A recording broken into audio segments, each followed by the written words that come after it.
How to become a pilot in 2025 and 26। क्योंकि जो 24 का 34 का बनाया था वो उसमें बहुत सारी चीजें चेंज हो गई हैं। So will start step by step उससे भी और बेहतर तरीके से पूरी की पूरी जर्नी आपको कैसे प्लान करनी चाहिए। ऑलराइट, स्टेप नंबर 1, जो पहला स्टेप है before starting your pilot journey, that is your medical. So medical why? Because जैसे मैंने पहली वाली वीडियो में भी बताया था, medical is very very important. क्योंकि मेडिकल में ना किसी की जुगाड़ चलती है, it is completely on you. अगर कोई जेनेटिक इशू है तो भी हम कुछ नहीं कर सकते। So better to do the medical first. क्योंकि मैंने ऐसे कई एग्जाम्पल देखे हैं कि उन्होंने ग्राउंड क्लासेस कर ली, जैसे ही वो फ्लाइंग करने गए तो उस केस में उनके लिए वो प्रॉब्लम हो जाती है। तो क्यों टाइम एंड मनी वेस्ट करना है, क्यों कोई ग्राउंड क्लासेस ज्वाइन करनी है if we are not medically fit. So इसकी सबसे पहली जो सीढ़ी है पायलट बनने की, that is your class 2 medical. अब बात आती है कि क्लास 2 मेडिकल कहां से करें। There are so many DGCA certified class 2 medical examiner. उनकी लिस्ट आपको डिस्क्रिप्शन में मिल जाएगी लिंक पर। और in case you don't know anything then you can contact us. Okay, I and my team will be helping you. Do not start anything without medical. Class 2 medical is the basic thing. इसके लिए requirement क्या होती है? You just need to be 10th pass and 16 year old.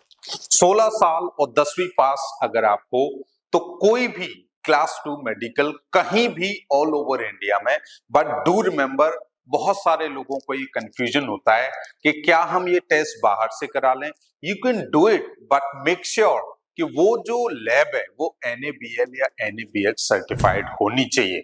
But what I recommend कि आप अपने near by area के जो DGC अप्रूव्ड मेडिकल एग्जामिनर है उसी से बात करें, वो आपको सही गाइड कर पाएंगे। इसके लिए आप किसी भी डॉक्टर से सलाह नहीं ले सकते, because government has appointed some specific doctors. उनको एक सर्टेन ट्रेनिंग देनी पड़ती है कि पायलट्स को किन किन चीजों का ध्यान रखना चाहिए, किस पायलट का मेडिकल करने से पहले किन किन चीजों की आवश्यकता होती है। तो आप किसी भी रैंडम डॉक्टर से डिस्कस ना करें, ये मेरा एक सजेशन है।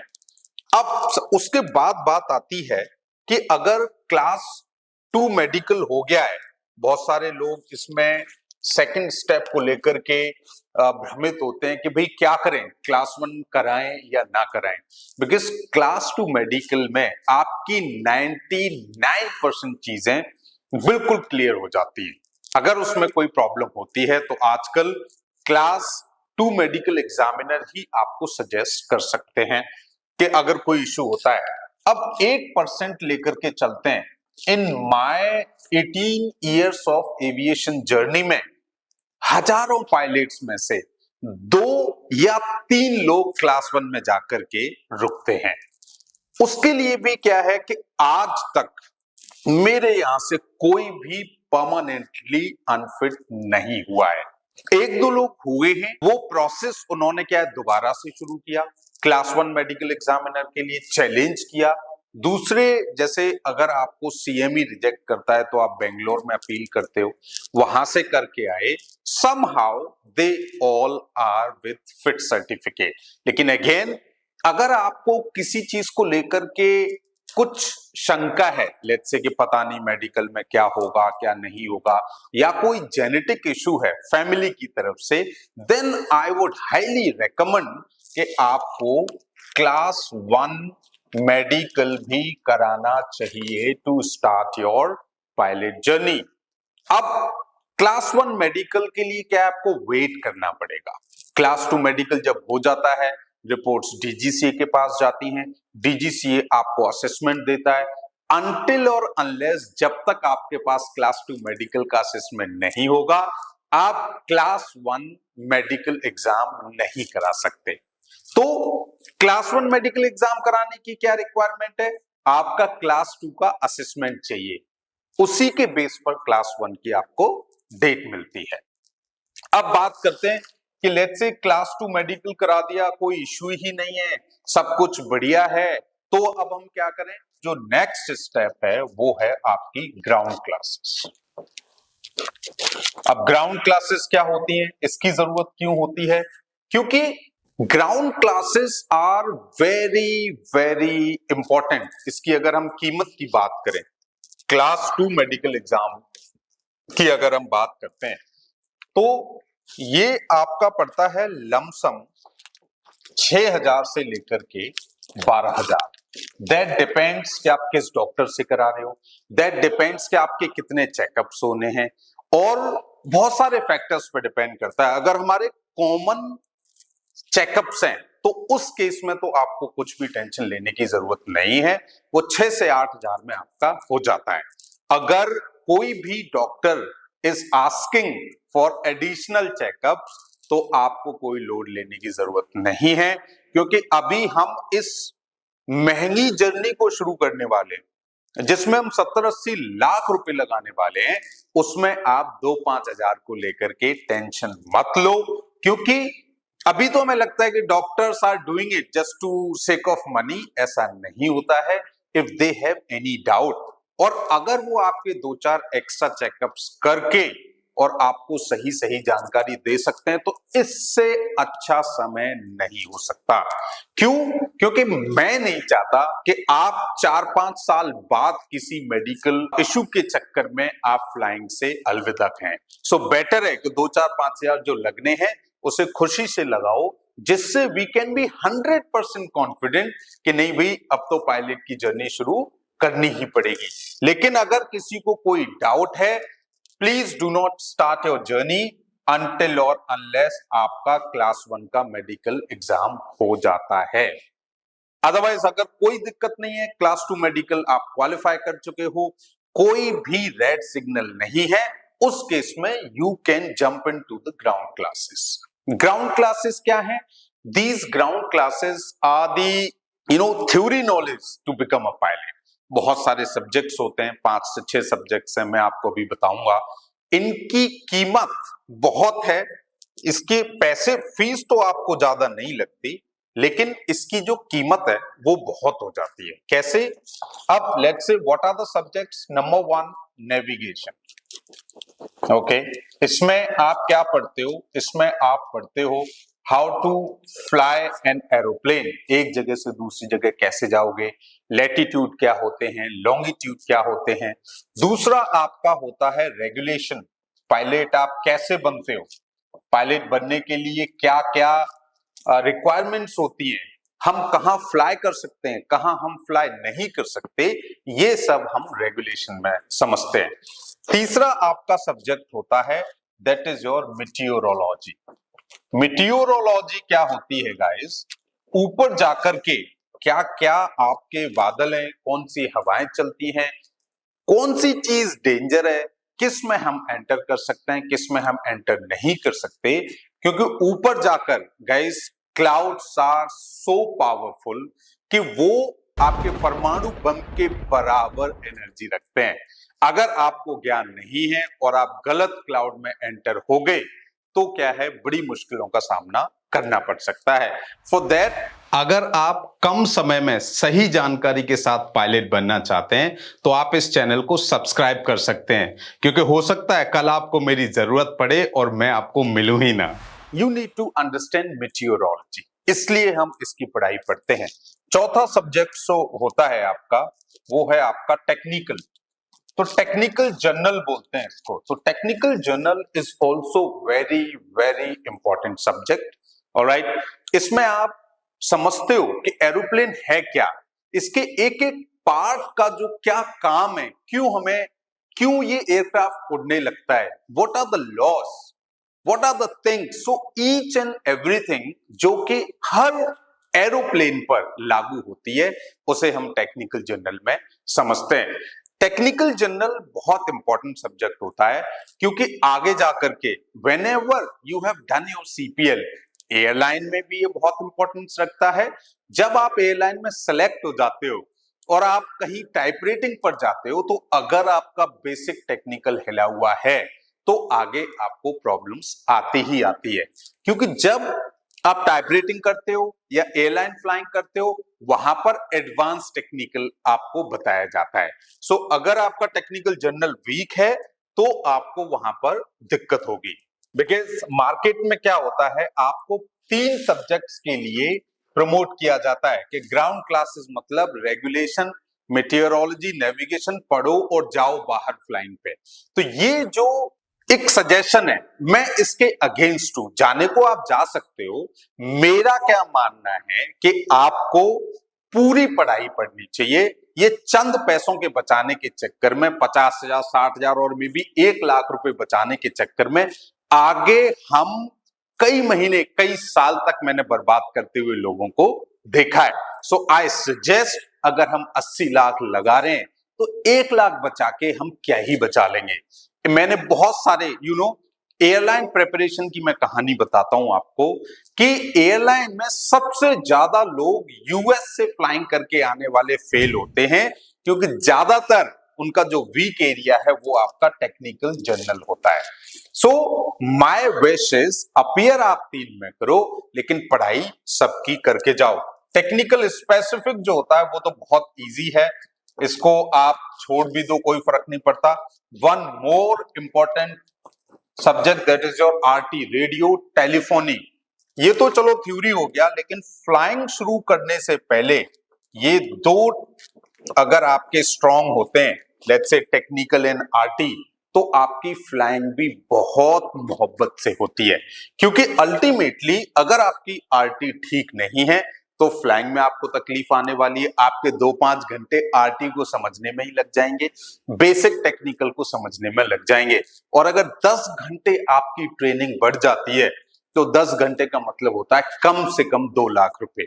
फिर डिपेंड करता है कि किस टाइप के एयरक्राफ्ट पर आप फ्लाई कर रहे हो, किस टाइप के एयरक्राफ्ट पर आप अपनी सीपीएल की ट्रेनिंग प्लान कर रहे हो। So it is highly, if you ask me, I recommend you should clear all these 3 exams before going abroad also, but you should study all 6 subjects. Okay, for this you can join me, you can join Top Crew Aviation. We are also one of the option. For that you can connect me, you can connect my team. We are available in Jaipur as well as in Delhi, online, all over the globe, wherever you are. Okay, so live classes are available, recorded sessions are available, whatever you want, we are here to help you. But yes, there are some more good people in this world, those are also doing good job.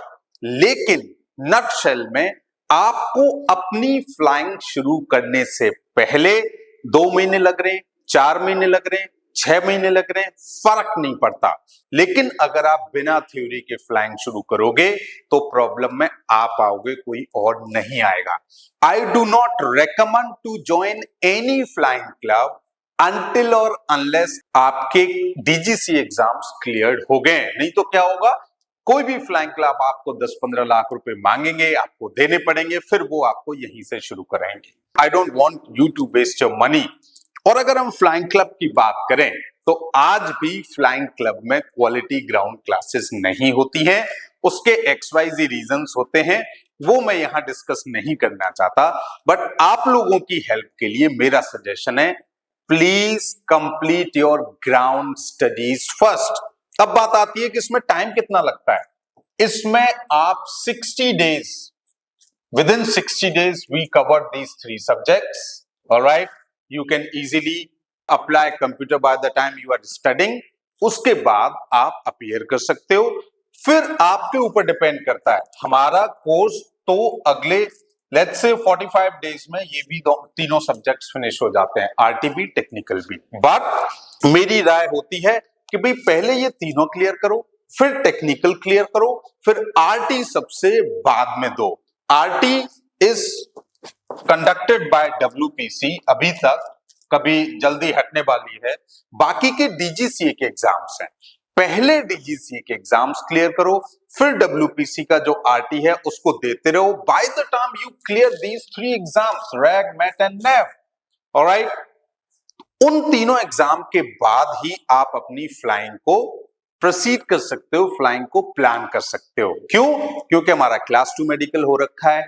But never ever recommended your flying without doing class 1। Do not even get the admission किसी भी flying club में, not in India, not in abroad. पहले DGCA का अपना class 1 कराने के बाद ही flying का कोई भी डिसीजन लेना है। क्योंकि ग्राउंड क्लासेस का चलो ठीक है, क्लास 2 के बाद कर लिया, लेकिन अगर कोई प्रॉब्लम हो गई, I don't want you to guys waste your money. ठीक है, तो ये आपका नेक्स्ट स्टेप हो गया कि हमें ग्राउंड क्लासेस पढ़ाई करनी ही करनी है। अब इसकी अगर हम बात करें तो पूरे मार्केट की अगर हम बात करते हैं तो 2.5 से 3.5 लाख और अप टू 4 लाख के बीच में सारे सब्जेक्ट्स की ग्राउंड स्टडीज हो जाती है। ऑनलाइन थोड़ी सी सस्ती होती है, ऑफलाइन में बिकॉज ऑफ एक्सपेंडिचर आपकी थोड़ी सी क्लासेस महंगी पड़ती हैं। यूं तो कराने वाले कितने में भी करा सकते हैं, but guys I am telling you, ये 1,50,000 रुपए बचाने के चक्कर में जो लोग एक्सपीरियंस नहीं है, मार्केट में नए नए हैं, या जिस बच्चे की खुद की फ्लाइंग नहीं हुई है वो अगर पढ़ा रहा है, और अगर आप उसको सस्ते के चक्कर में आज तो ज्वाइन कर लोगे लेकिन कल आपको प्रॉब्लम होगी। तो आप जिस भी ग्राउंड स्कूल को और फ्लाइट स्कूल को ज्वाइन करो, उसका बैकग्राउंड अच्छा होने चाहिए, उसके इंस्ट्रक्टर्स अच्छे होने चाहिए और उसके क्रेडेंशियल्स अच्छे होने चाहिए। उसका रिजल्ट चेक करो। किसी भी ग्राउंड क्लासेस को, मैं ये नहीं कह रहा आप मुझे ज्वाइन करो, I am one of the option, लेकिन किसी भी ग्राउंड क्लासेस को ज्वाइन करने से पहले उसको विजिट करो, वहां पे उनके बच्चों से मिलो और उनके प्रीवियस रिजल्ट्स चेक करो, उनके इंस्ट्रक्टर से मिलो, then you should join any ground classes. क्यों? क्योंकि ये ग्राउंड क्लासेस है तो 2.5-3-4 लाख की, बट इसका इंपॉर्टेंस गाइस 50 लाख का है। क्योंकि जो कुछ भी आप यहां पे सीख रहे हो वही आप फ्लाइंग में अप्लाई करोगे। अगर यहां वीक हो गए तो आगे भी जाके वीक हो गए। अब बात आती है कि सर मुझे बहुत जल्दी ग्राउंड क्लासेस करनी है। Don't worry, welcome on board. अगर आप भाग सकते हो तो मैं आपके साथ हूं। आप चाहो तो 3 महीने में सारे एग्जाम क्लियर कर सकते हो। ऐसे कई बच्चों ने किया भी है हमारे यहाँ पर, बट मेहनत आपकी, गाइडेंस मेरा। As per my experience and as per my result अगर देखा जाए तो मिनिमम 3 मंथ्स, मैक्सिमम 6 मंथ्स में आपकी पूरी ग्राउंड ट्रेनिंग कंप्लीट हो जाती है और आपके क्लियर भी हो जाते हैं। अब बात आती है मेडिकल। मेडिकल के लिए भी बात कर ली। इससे भी एक जो इंपॉर्टेंट बात जो थी, which is eligibility. Okay, eligibility क्या है गाइस? एलिजिबिलिटी में क्या करना चाहते हो आप? बहुत सारे लोग हैं जो पायलट बनना चाहते हैं लेकिन जॉब नहीं करना चाहते। उनके लिए एलिजिबिलिटी है 10th पास गाइस। ठीक है, 10th pass and 16 years old अगर आप हो और आपकी एज कुछ भी हो, ये मिनिमम एज है, मैक्सिमम एज नहीं है। पायलट बनने की कोई एज नहीं होती। You can be hobby flyer, you can fly sports plane, अभी इंडिया में है नहीं, बट आई रियली अप्रिशिएट जो हमारे नए एविएशन मिनिस्टर हैं राम मोहन नायडू जी, वो बहुत कुछ कर रहे हैं। हमारी सरकार भी बहुत कुछ कर रही है। एविएशन बहुत ही एक अलग लेवल पर जा रहा है हिंदुस्तान का। तो 10th पास आप पीपीएल कर सकते हो। पीपीएल क्या होता है? Private pilot licence. इंडिया में थोड़ा सा मुश्किल है, लेकिन जो शौकिया पायलट बनना चाहते हैं, जिन्हें पैसे नहीं कमाने इस जॉब से, आप मेरे से कांटेक्ट कर सकते हो। लेकिन मैं आपको इंडिया में अभी रिकमेंड नहीं करूंगा। आप अफ्रीका जाओ, आप यूएस जाओ, 3 से 4 महीने लगते हैं, बाकी के सारे डिटेल्स में बता दूंगा। अब बात आती है कि भाई मेरे को तो कमर्शियल पायलट बनना है, सीपीएल लेना है, उसके लिए हमें चाहिए 12th पास। 10th वाले को, पीपीएल वाले को कोई परसेंटेज का कोई लेना देना नहीं है, because you are doing it for hobby. लेकिन अगर आपको कमर्शियल पायलट बनना है तो 12th पास आप किसी भी स्ट्रीम से हो सकते हो, चाहे आप कॉमर्स से हो, चाहे आर्ट्स से हो, चाहे बायो से हो, कोई फर्क नहीं पड़ता, आप पायलट बन सकते हो ना। लेकिन रिक्वायरमेंट अगर हम इंडिया की बात करें, 12th पास होना चाहिए किसके साथ? With physics and mathematics. बहुत सारे लोगों का कंफ्यूजन होता है कि भाई क्या करें, केमिस्ट्री भी चाहिए, बहुत सारे लोगों का कंफ्यूजन होता है। अभी तक ऐसा कोई भी सर्कुलर नहीं है, only physics and mathematics is required.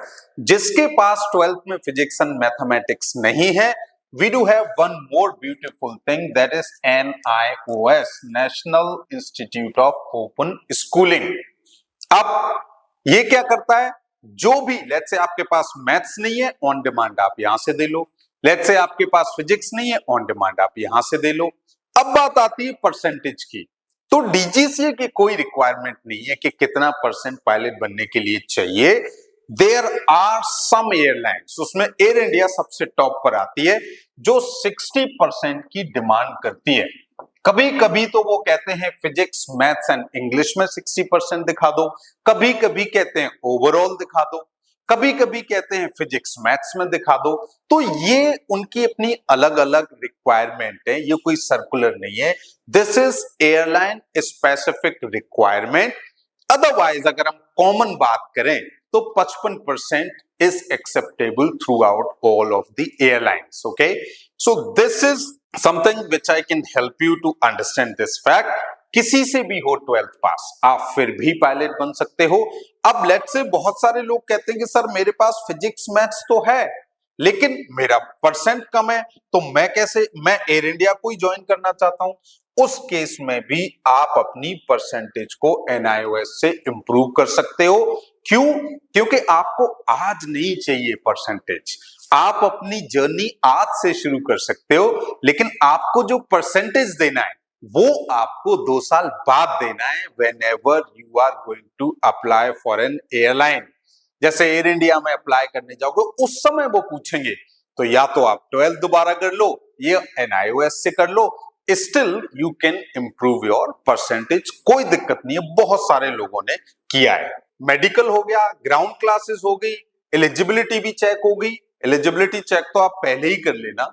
Medical is primary, even if you are in 10th please do medical. बाकी एलिजिबिलिटी चेक बाद में हो जाएगा, ग्राउंड क्लासेस बाद में हो जाएंगी। अब बहुत सारे बच्चे हमारे पास आते हैं कि सर मैं तो 10th में हूं, मैं तो 11th में हूं, मैं तो 12th में हूं, तो क्या मैं ग्राउंड क्लासेस ज्वाइन कर सकता हूं? देखो, अगर आप रेगुलर स्कूल में हो तो बिल्कुल ज्वाइन मत करो। हमने एक नया कोर्स इंट्रोड्यूस किया है, that is your pilot foundation course. अब इसकी ब्यूटी क्या है? इसकी ब्यूटी ये है कि ये आपको प्री रिकॉर्डेड लेक्चर्स आपको मिल जाएंगे। ऑलराइट, 10th वाले के लिए ये 2 साल तक वैलिड है, 11th वाले के लिए 1 साल तक वैलिड है, 12th वाले के लिए जो भी 12th में टाइम रह गया है उसके लिए वैलिड है। अब इसके लिए आपकी जो भी फीस है, लेट्स से मैं अभी इसलिए कोट नहीं कर रहा क्योंकि पता नहीं आप कब इस वीडियो को देखोगे। You can call us, okay, we will tell you the fees. जो भी अमाउंट आप पे करोगे जब भी आप full time offline course join करोगे, वो as it is fees 100% discount कर देते हैं हम, और आपको रेस्ट ऑफ द अमाउंट पे करना पड़ता है। तो ये एक ब्यूटी है। इसमें आपको क्या हेल्प मिल जाती है?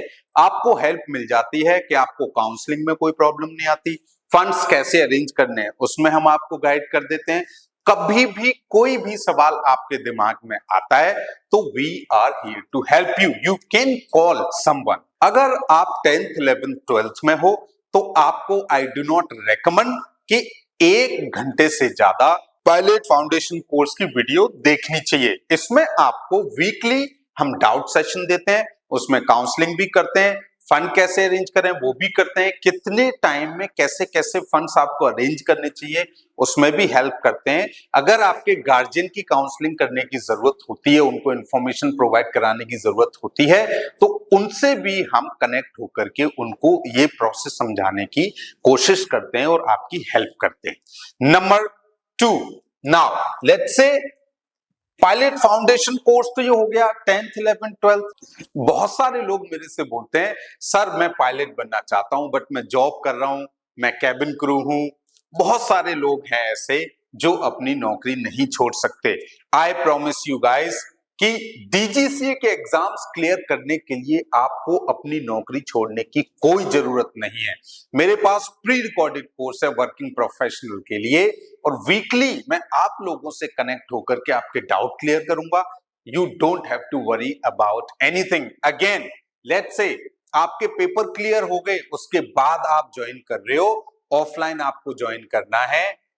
For any other purpose paper clear हो गए तो कोई दिक्कत है ही नहीं है। अगर नहीं हुए, आप पढ़ नहीं पाए, या ऑनलाइन मोड आपको समझ में नहीं आया, तो आप हमेशा हमें ऑफलाइन ज्वाइन कर सकते हो। और अगेन जैसे हमने ऊपर पायलट फाउंडेशन कोर्स में डिस्काउंट दिया था, जो भी वर्किंग प्रोफेशनल यहां पर पे करेंगे 100% डिस्काउंट हो जाएगा ऑफलाइन ज्वाइनिंग के समय। तो ये आपके पास ऑप्शंस अवेलेबल है।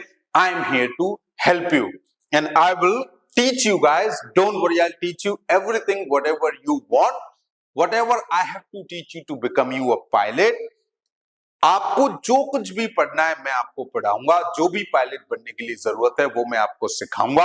आपको टेंशन लेने की बिल्कुल भी जरूरत नहीं है।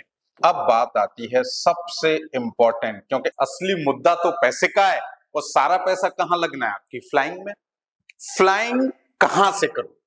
नंबर 1, फ्लाइंग आप कहीं से भी करो। इंडिया से कर लो, साउथ अफ्रीका से कर लो, और अमेरिका से कर लो। अगर आप कम समय में सही जानकारी के साथ पायलट बनना चाहते हैं तो आप इस चैनल को सब्सक्राइब कर सकते हैं, क्योंकि हो सकता है कल आपको मेरी जरूरत पड़े और मैं आपको मिलूं ही ना। या आप कहीं से भी कर लो, ठीक है। इंडिया से अगर हम फ्लाइंग की बात करें तो इस समय 40 to 45 लाख से एक एवरेज कॉस्ट आ जाती है। साउथ अफ्रीका की बात करें तो वहां भी आपकी 40 to 45 लाख एक कॉस्ट आ जाती है। अमेरिका से आप 10 से 15 लाख एक्स्ट्रा लगेगा ही लगेगा। क्यों? वहां फूडिंग एकोमोडेशन महंगी है। कितनी फ्लाइंग की बात कर रहा हूं मैं? ये 220 घंटे की बात हो रही है। 20 घंटे आपके सिमुलेटर पर हैं और 200 घंटे आपके रियल एयरक्राफ्ट पर हैं। और इन 200 घंटों में भी 185 आवर्स आपके सिंगल इंजन के होते हैं और 15 आवर्स आपके मल्टी इंजन के होते हैं। ट्रेनिंग आप कहीं से भी कर सकते हो। अब बात आती है इंडिया से करें, साउथ अफ्रीका से करें, अमेरिका से करें तो करें कहां से? यहां पर गाइस इंडिया में ओवर क्राउडेड सिचुएशन हो रखी है। अब अगर हम प्राइस सेम की बात करें तो south Africa is also one of the affordable option. ये जो मैं आपको बता रहा हूं 40 से 45 लाख, ये आपका आना जाना रहना खाना पीना, बट 220 घंटे की फ्लाइंग। अगर आपका परफॉर्मेंस खराब है और आपकी ट्रेनिंग एक्सटेंड हो रही है तो रहना खाना पीना भी बढ़ जाएगा और फ्लाइंग ट्रेनिंग की कॉस्ट भी उतनी ही बढ़ जाएगी। अमेरिका में 10 से 15 लाख अगर आप एक्स्ट्रा करते हो तो अमेरिका में आपका 60 से 65 लाख की कॉस्ट आती ही आती है to do your flying training from US guys. तो ये इस चीज को आप दिमाग में रखो। अमेरिका थोड़ा एक्सपेंसिव हो जाता है और आपके पैसे ज्यादा वहां लगते ही लगते हैं। 60-65 लाख से कम का बजट आप वहां नहीं रख सकते। ऑन एन एवरेज इंडिया और साउथ अफ्रीका की बात करें तो सीपीएल का आपका 50 लाख का बजट हो जाता है, ग्राउंड क्लासेस वगैरह सब कुछ मिला करके। अब भाई बात हो गई तो 3 चीजें यहां पर निकल के आई हैं। अगर मैं बात करूं तो वो तीनों चीजें क्या क्या इंपॉर्टेंट थी? नंबर 1, सबसे पहले आपका मेडिकल। ऑलराइट, मेडिकली जब हम फिट हैं फिर हमने अपनी जो है ग्राउंड क्लासेस शुरू करी। ग्राउंड क्लासेस शुरू करने का तो हम ग्राउंड क्लासेस हम शुरू क्यों करेंगे? क्योंकि हमें डीजीसीए के एग्जाम्स क्लियर करने हैं, फिर हम अपनी पूरी फ्लाइंग करेंगे। कहीं से भी करें कोई फर्क नहीं पड़ता। एक और बहुत इंपॉर्टेंट सवाल जिसको लेकर के आप परेशान होते हो, अगर मैं अमेरिका से करूंगा क्या मेरी जॉब जल्दी लग जाएगी? बिल्कुल भी नहीं लगेगी। आपको सेम स्किल सेट के साथ जज किया जाएगा। और बल्कि मैं बता रहा हूं अमेरिका से करोगे और टेक्निकल आपका वीक हुआ तो जल्दी की बजाय आपकी नौकरी लेट लगेगी। ध्यान रखना इस चीज का। तो कहीं से भी करो, ये इंडियन एयरलाइंस है, ये डीजीसीए के पैटर्न को ही फॉलो करेंगी। इनको कोई लेना देना नहीं है कि आप किस देश में जाके अपने 200 घंटे पूरे करके आए हो। तो फ्लाइंग कहीं से भी करो, इंडिया से करो, बट अगेन अभी भी अगर मैं सच बता रहा हूं, I love my India, I am proud Indian, लेकिन फ्लाइंग स्टैंडर्ड्स अभी भी इंडिया के उतने अच्छे नहीं हैं। आप इंडिया से बाहर किसी भी कंट्री की बात करें, South Africa, Australia, America, they are very good. अगर हम किसी भी देश की बात करें अदर देन इंडिया, तो सबके फ्लाइंग स्टैंडर्ड्स हमसे बेहतर हैं। हर दिन हम इंप्रूव कर रहे हैं, लेकिन अभी भी हमें बहुत कुछ करना बाकी है। बहुत सारी चीजें, मैं उधर नहीं जाऊंगा। तो ये 3 चीजें जब आप कर लेते हो तो आपको मिल जाता है CPL, commercial pilot licence, DGCA से। वो कैसे मिलेगा?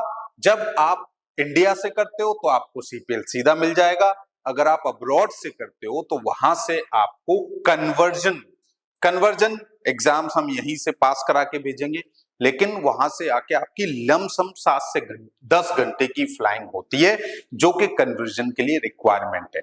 लास्ट 6 मंथ्स के जो आपके चेक्स होते हैं वो आपको यहाँ पे आके करने पड़ते हैं। तो ऑलवेज रिकमेंडेड, अगर आप बाहर जाना चाहते हो तो अपने रैग, मैट एंड नेव तीनों पेपर क्लियर करके जाओ।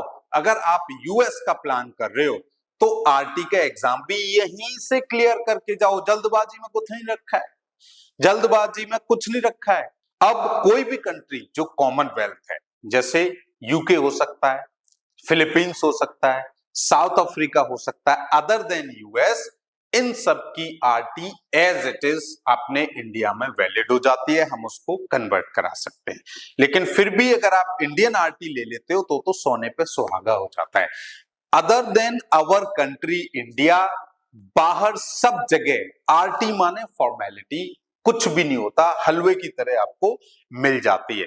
तो यहां तक का सफर आपको इंडियन DGCA CPL दिलवा देता है। फिर बात आती है एयरलाइन पायलट बनने की। तो क्या हम CPL के बेस पर एयरलाइन पायलट बन सकते हैं?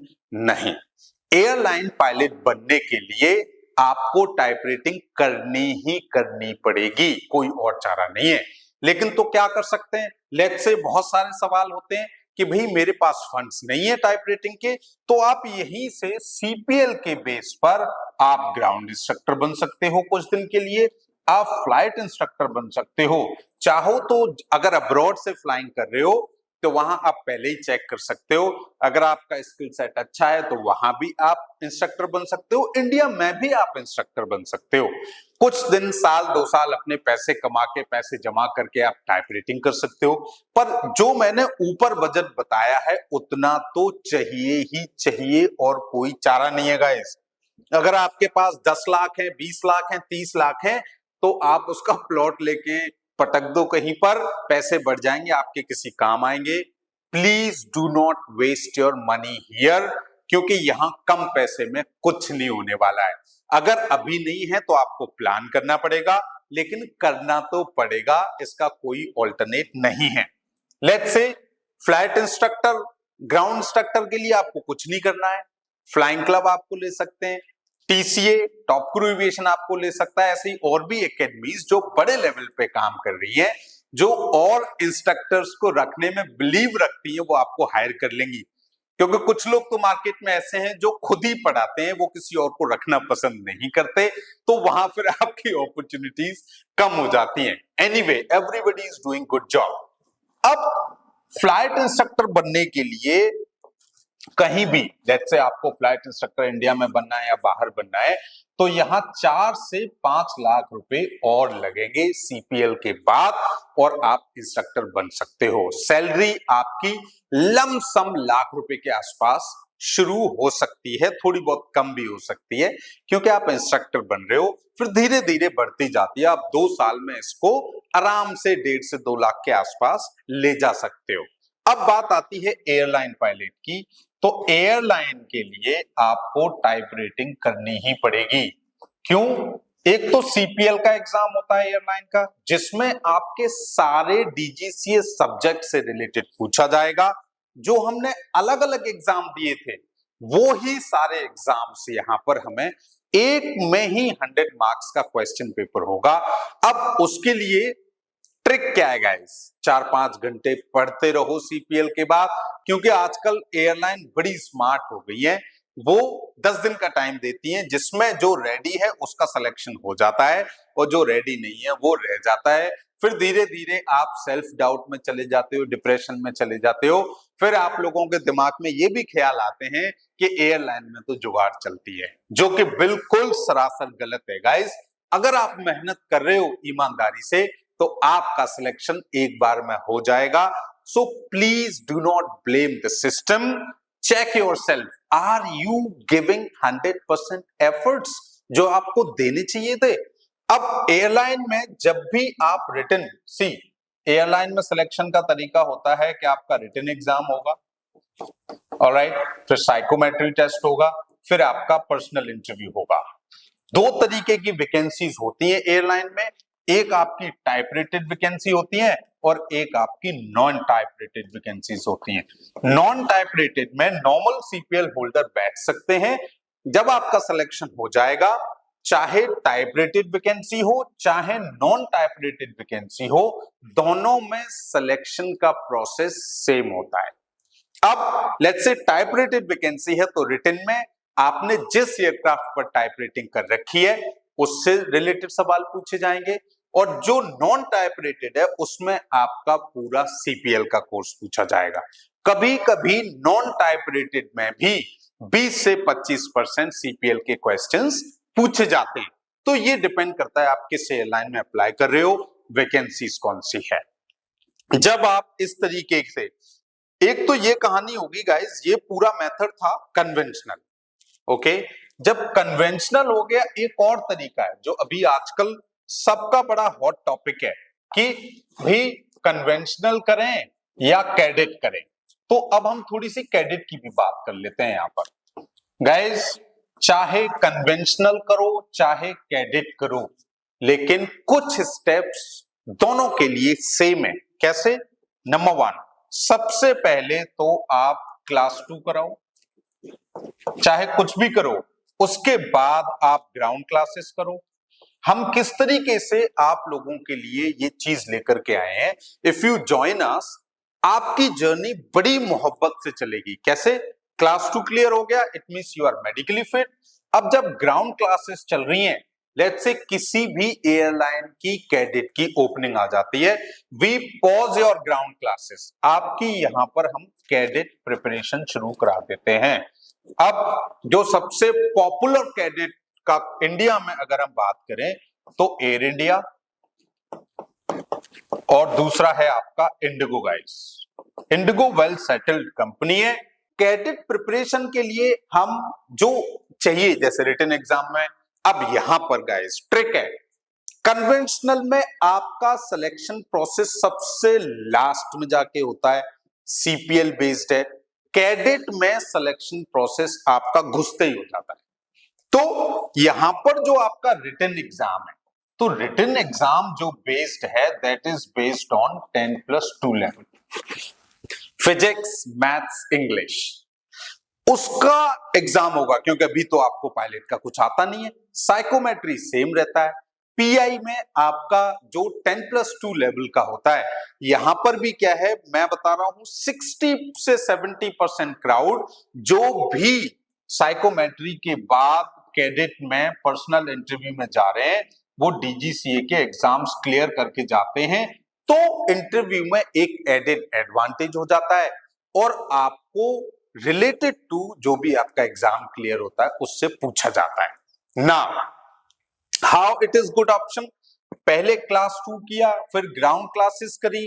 अब लेट्स से, क्योंकि 100% आप श्योर नहीं हो सकते कि आपका कैडेट में हो जाएगा, भगवान करे आपका हो जाए, लेकिन नहीं हुआ तो क्योंकि आपने तो ग्राउंड क्लासेस कर रखी है, आपका तो टाइम वेस्ट ही नहीं हो रहा, कंप्यूटर नंबर आपका आ रखा है, मेडिकल आपने कर रखा है। तो ये जो बेसिक प्रोसीजर है 5-6 महीने निकल जाते हैं, कभी कभी कंप्यूटर नंबर 6-6 महीने नहीं आता है अपनी छोटी छोटी गलतियों के कारण, तो आपकी ट्रेनिंग तो डिले हो ही रही है ना। फिर दूसरी चीज, अब सवाल आता है कि भाई कैडेट में तो ग्राउंड क्लासेस करवाते हैं वो, पैसे लेते हैं। कैडेट में आपकी जो फीस होती है गाइस 1 करोड़ से लेकर के 1.5 CR मान लो, 1 करोड़ से लेकर के 1.5 करोड़ होती है। यही सारी चीजें होती हैं, एयरलाइन आपको करा के देती है, उसमें आपको LOI मिल जाता है ट्रेनिंग शुरू करने से पहले। लेकिन अगेन उसमें एक लाइन लिखी होती है, there is no job guarantee. अगर हम अभी तक के एक्सपीरियंस की बात करें तो इंडिगो ने ऐसा नहीं किया है कि कभी भी कैडेट को हायर किया हो और ना लिया हो। एयर इंडिया का भी नया नया सिस्टम शुरू हुआ है तो इंडिगो का प्रूव बनेगा इस ओके। लेकिन मैं एक चीज बता देता हूं, अब कैडेट करें या कन्वेंशनल, अगर पैसे की कोई दिक्कत नहीं है और इनसिक्योर हो तो please go for cadet. Okay, there is no harm in it, पैसे का सही इस्तेमाल है ये। लेकिन अगर हमारा बजट ही 70-75 लाख का है तो फिर इसके बारे में सोचना भी पाप है, क्योंकि डिफरेंस इतना है कि 30-40 लाख रुपए का बहुत बड़ा डिफरेंस होता है। अब दूसरी चीज मैं बता दूं, हर चीज के अपने अलग फायदे हैं। कैडेट में आपको एयरलाइन के तरीके से चलना पड़ेगा, कन्वेंशनल में आप ट्रेनिंग जल्दी कर सकते हो, कन्वेंशनल में आप 2 साल में अपनी पूरी ट्रेनिंग बहुत मोहब्बत से कर सकते हो। कैडेट में हो सकता है आपको 4 साल लग जाए, कोई बड़ी चीज नहीं है, क्योंकि एक साल तो आपका सिलेक्शन प्रोसेस में ही लग जाता है, कभी ये कभी वो, तो 3 से 4 साल कैडेट में आपके लगते ही लगते हैं। इससे जल्दी आपकी नहीं हो पाती ये चीजें। यहां आप फटाफट कर लो, वहां पर आपको एयरलाइन के हिसाब से चलना पड़ेगा, पर वहां आपको लेटर पहले मिल जाएगा, यहां आपको रिटन देना पड़ेगा। दोनों में ही इक्वल अपॉर्चुनिटी है। अब बात आती है कि सर आजकल तो कैडेट ही कैडेट निकल रहा है तो कन्वेंशनल को कौन लेगा। डू नॉट वरी गाइस, मैं अपने एक घर का एग्जांपल देता हूं। 10-15 पायलट हैं फैमिली में, हम सब ने कन्वेंशनल किया है और सब एयरलाइन में बड़ी मोहब्बत से नौकरी मिल जाती है, क्योंकि मुझे पता है हजारों पायलट मैंने बना दिए, तो मुझे पता है गाइस। मैं बता रहा हूं अभी की अभी डिक्लेयर कर देता हूं, अगर आप 3 से 4 घंटे रोज पढ़ते रहोगे आपको नौकरी से कोई नहीं रोक सकता, पहली बार में ही लग जाएगी, पहली बार में ही जॉब लग जाएगी। इतने बड़े बड़े कॉम्पिटिटिव एग्जाम्स में देखो जिसका कोई सिलेबस नहीं होता, यार अब आपसे 5-6 किताबें भी नहीं पढ़ी जा रही तो मत बनो पायलट, या क्यों पैसा खराब कर रहे हो अपने माँ बाप का। अब बात करते हैं कि भाई कैडेट के लिए भी जो मैं रेकमेंड करता हूं, करना न करना आपके मन की बात है। क्लास 2 करो, ग्राउंड क्लासेस करो, उसके बाद जब भी कोई ओपनिंग आ गई तो हम आपको कैडेट के लिए प्रिपेयर करा देंगे, लेकिन इसके लिए चार्जेस अलग है गाइस, ग्राउंड क्लासेस का पैकेज अलग है। फिर अब सिलेक्शन हो गया तो भाई जाओ, दे दो 1-1.5 करोड़ पैसे दो और अपना काम चालू करो। नहीं हुआ 1% तो आ जाओ कन्वेंशनल में, अपनी जो भी फ्लाइंग ब्लाइंग सारी चीजें उसमें हम लोग हेल्प आपकी कर देंगे। अगर आप कम समय में सही जानकारी के साथ पायलट बनना चाहते हैं तो आप इस चैनल को सब्सक्राइब कर सकते हैं, क्योंकि हो सकता है कल आपको मेरी जरूरत पड़े और मैं आपको मिलूं ही ना। And don't worry, I'm not here to tell you how to become a pilot in 2025 and 26 only, but I'm here to guide you. I'm here to hold your hand until you do not get your uniform. तो यहां मैं कुछ बेचने के लिए नहीं आया हूं, यहां मुझे ये नहीं है कि आप मुझे ज्वाइन करो, बट मैं आपको ये अवेयर करने आया हूं कि पायलट बनने के लिए कितने फंड्स की रिक्वायरमेंट पड़ेगी, कैसे कैसे क्या क्या होता है। तो नौकरी को लेकर के बहुत ज्यादा इनसिक्योर होने की जरूरत नहीं है। आप मेरे से 1-on-1 काउंसलिंग कर सकते हो, मेरी टीम से काउंसलिंग कर सकते हो। लाओ मैं टीम का भी नंबर दे रहा हूं, मैंने अपना नंबर तो शुरू में आपको दे ही दिया था, टीम को आप कॉल कर लो, वो आपकी हेल्प करेगी। 7300042327। आपको कमर्शियल पायलट बनने के रिगार्डिंग कोई भी इंक्वायरी चाहिए, लेकिन आप लोगों की एक डिमांड रहती है सर हमें तो आप ही से बात करनी है, मेरे से बात करनी है तो इस पर व्हाट्सएप कर देना दोस्त, मैं तुम्हें जब भी अवेलेबल रहूंगा मैं जरूर आपको वॉइस मैसेज भेज देना, बहुत बढ़िया रहेगा। लिख के भेजोगे तो मैं तो वॉइस मैसेज ही भेजूंगा, क्योंकि यार इतने मैसेजेस का लिख लिख के जवाब देना मेरे लिए थोड़ा मुश्किल हो जाता है। कनेक्ट हो जाएंगे, बात कर लेंगे। So this is my mission guys, मजे के लिए पायलट बनो, पैसे के लिए बन रहे हो तो तुम्हें पता होना चाहिए। फिर रोना मत कि सर हम रात को उठना चाह रहे हैं, रात को हमें हमसे नहीं उठा जा रहा। 9 to 5 जिसका काम करने का मन है, प्लीज पायलट मत बनो, ठीक है।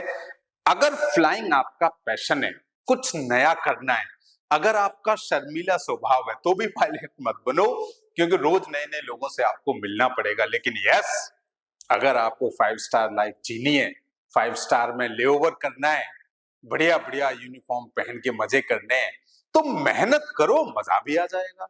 मेहनत ये 2 साल की है, मजे जिंदगी भर के हैं। और असली मजा तब आता है जब आप किसी भी एयरक्राफ्ट के कैप्टन बन जाते हो, because you are the owner of that 1000 crore machine. आप जो कहोगे वो होगा, चाहे फर्स्ट ऑफिसर हो, चाहे केबिन क्रू हो, चाहे ग्राउंड स्टाफ हो, चाहे कुछ भी हो, because you are PIC, you are pilot in command. तो ये पूरी कहानी रहती है पायलट बनने की जर्नी में। अब बात कर लेते हैं, क्योंकि चलो भाई इतनी मेहनत कर ली, इतना पैसा लगा दिया, मिलेगा क्या। चाहे कन्वेंशनल से ज्वाइन करो, चाहे कैडेट से ज्वाइन करो, जब आप ट्रेनी TFO कह लो या JFO कह लो, एक ही बात है। जब आप होते हो तो आपको स्टाइपेंड मिलता है 50K to 1 लाख। ओके, ये आपका अलग अलग एयरलाइंस पे अलग अलग डिपेंड करता है। लेकिन जिस दिन आपकी ट्रेनिंग होती है, ये CPL कुछ भी नहीं है, ये बेसिक सर्टिफिकेट है। जब इसके बिहाफ पर आपका सिलेक्शन हो जाता है, आपकी टाइप रेटिंग हो जाती है, फिर आपके कंपनी की ग्राउंड ट्रेनिंग होती है। ग्राउंड ट्रेनिंग के बाद सिमुलेटर्स कराए जाते हैं just to practice related to that particular aircraft. फिर आपको एयरक्राफ्ट के एनवायरमेंट को समझने के लिए आपको पीछे बैठा के कुछ सेक्टर्स का एक्सपीरियंस दिया जाता है। फिर आप आते हो हॉट सीट पे, which is on the right side. फिर आपकी क्या होती है, SLF, सुपरनुमरी फ्लाइंग आपकी शुरू होती है रियल एयरक्राफ्ट पर। अभी तक तो आपने सिर्फ सिमुलेटर की ट्रेनिंग करी होती है, अब आपकी रियल एयरक्राफ्ट पर फ्लाइंग शुरू होती है। जिस दिन आपके शायद 40 सेक्टर के आसपास आपकी ट्रेनिंग होती है, वो जो SLF कहते हैं उसे। एस पर एयरलाइन ये वेरी कर सकती है, एस पर कंट्री ये वेरी कर सकती है। जब आप रिलीज हो जाते हो, जब आपको ट्रेन कर रहे होते हैं, वो आपके LTC होते हैं, TRI होते हैं, डेजिग्नेटेड एग्जामिनर्स होते हैं, जो आपको ट्रेन कर रहे होते हैं। तो ये क्या है, बहुत सुपर सीनियर पायलट्स होते हैं, उन्हें पता है वो अकेले एयरक्राफ्ट को संभाल सकते हैं, क्योंकि आपको तो अभी कुछ नहीं आता, आप तो अब इनसे सीखोगे। जिस दिन आप ये प्रूव कर देते हो कि आप अब इसको उड़ा सकते हो, तो ये आपको रिलीज कर देते हैं और आप उसी दिन बन जाते हो फर्स्ट ऑफिसर। और आपकी सैलरी जो है 2.5 लाख से 3 लाख के बीच में, ये मैं इंडिया की बात कर रहा हूं, बाकी कंट्री और एयरलाइन का मामला तो अलग ही है। इन हैंड लमसम 2 लाख रुपए आ जाते हैं, क्योंकि टैक्स है, ये इंक्लूडिंग टैक्स बता रहा हूं। आपकी जो CTC होती है, हर महीने की बात कर रहा हूं, ये साल का पैकेज नहीं है। अब जब आपके 1000 घंटे लमसम हो जाते हैं, फिर आप अपने ATPL पेपर क्लियर कर लेते हो, 2 से 3 साल में आप सीनियर फर्स्ट ऑफिसर बन सकते हो। जब आपकी ATPL की रिक्वायरमेंट पूरी हो जाती है, तो आपके लमसम 1 लाख के आसपास बढ़ जाते हैं। तो 3 से 4 लाख के बीच की आपकी यहाँ सैलरी हो जाती है। और एक इंक्रीमेंट आपका जब 1000 घंटे हो जाते हैं तब भी मिलता है।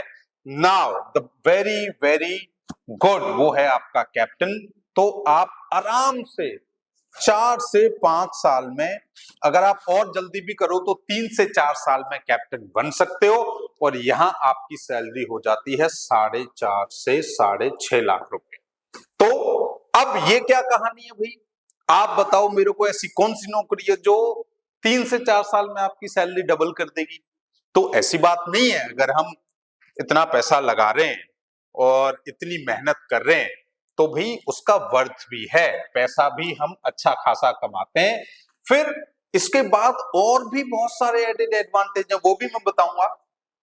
अब बात करते हैं कैप्टन। कैप्टन के बाद आप जो है सीनियर कमांडर बनते हो, फिर LTC लाइन ट्रेनिंग कैप्टन बनते हो, फिर टाइप रेटेड इंस्ट्रक्टर बनते हो, फिर डेजिग्नेटेड एग्जामिनर बनते हो। तो ये जो डेजिग्नेटेड एग्जामिनर हैं, वो आपके चेक्स लेते हैं, आपको जज करते हैं, आपको आपके स्किल्स चेक करके साइन करते हैं। तो इनकी चिड़िया में बहुत ताकत होती है। और ये बहुत ही कम लोग हैं। इंडिया की बात करें तो मुश्किल से 70, 80 या 100 ही डीई होंगे अगर हम पूरे हिंदुस्तान की बात करें। एग्जामिनर हमेशा डीजीसी अपॉइंट करता है।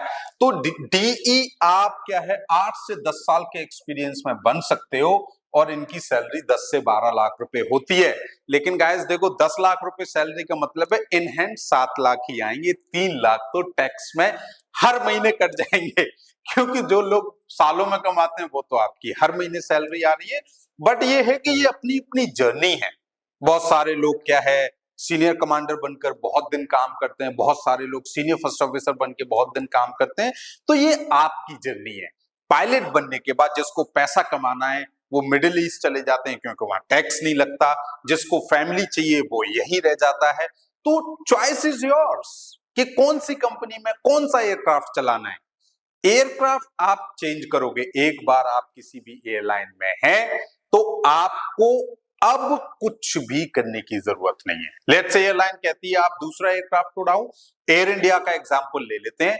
जो फर्स्ट ऑफिसर एयर इंडिया को ज्वाइन करते हैं तो कभी कभी उनको 500 घंटे के बाद अपग्रेड का ऑप्शन आ जाता है।